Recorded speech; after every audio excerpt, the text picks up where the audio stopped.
कालू जी, सुबह हो गई है और घर में खाने के लिए कुछ भी दाने नहीं है। आप जाइए जंगल से जल्दी दाना लेकर आइए।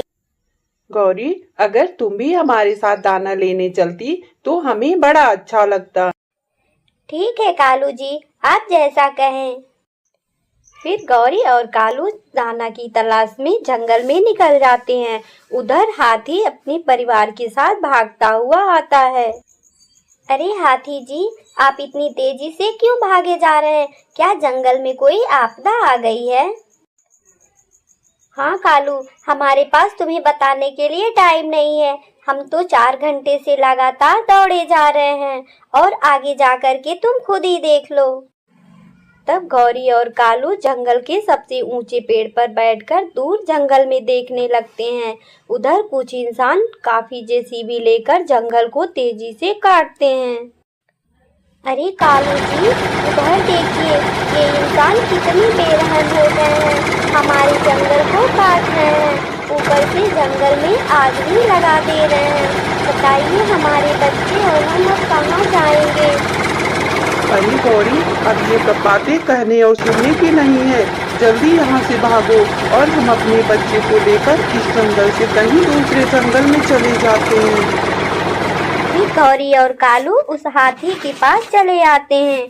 तब तक हाथी का बच्चा दौड़ नहीं पाता है और वो पीछे छूट जाता है। हाथी जी, आप सही कह रहे थे। अब हम भी आप लोग के साथ इस जंगल को छोड़ के दूसरे जंगल में चले जाएंगे। तभी हाथी का बच्चा दौड़ते दौड़ते एक बड़े से कुएं में गिर जाता है। हाथी जोर जोर से चिल्लाने लगती, अरे मेरा बच्चा कुएं में गिर गया, कोई तो इसे बचाओ, मेरा बच्चा। कुएं में गिर जाने की वजह से हाथी का बच्चा उसी में मर जाता है। अब दोनों पति पत्नी हाथी जोर जोर से रोने लगते हैं। तभी हाथी के रोने की आवाज सुन के बगल के सारे पक्षी उनके पास आकर जमा हो जाते हैं। अरे कालू भैया, क्या हो गया इनको? ये दोनों जोर जोर से क्यों रोए जा रहे हैं? क्या बताएं टोनी बहन, ये जालिम इंसान हमारे पूरे जंगल को काट रहे हैं और इसी में भागते भागते इनका बच्चा एक कुएं में गिर गया और वहीं पे उसने दम तोड़ दिया। अरे ये तो बहुत जुल्म हो रहा है हम पक्षियों के साथ। अब हम जानवर और पक्षी कहाँ जाएंगे? ये इंसान कितने स्वार्थी हो गए हैं, अपने चंद स्वार्थ के लिए हमारे घर को उजाड़ रहे हैं, हमारे छोटे छोटे बच्चों की हत्या कर रहे हैं।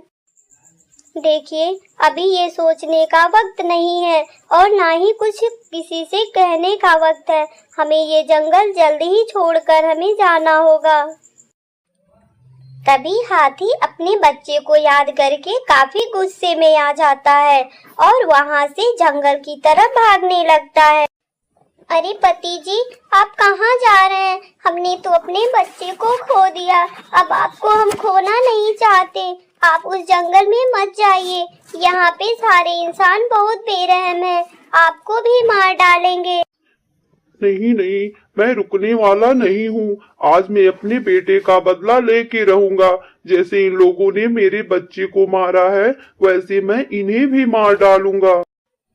ऐसा कहकर हाथी गुस्से में आकर जंगल की तरफ दौड़ने लगता है और वहाँ पे एक जेसीबी चलते हुए उसे दिखाई देता है।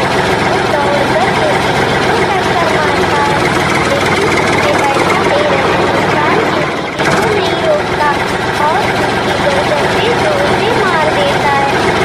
बेचारे हाथी के मुंह में जोर से चोट लगने की वजह से वहीं पे बेहोश हो जाता है और वो बेरहम इंसान उसे ले जाकर जंगल के बाहर फेंक आते हैं। पूरे जंगल में सारे पशु पक्षियों की रोने की आवाज गूंजने लगती है और सारे पक्षी इधर से उधर भागने लगते हैं।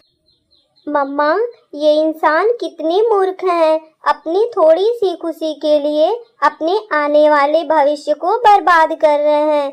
ये नहीं जानते हैं कि इस जंगल से इनका भविष्य कितना संवर सकता है।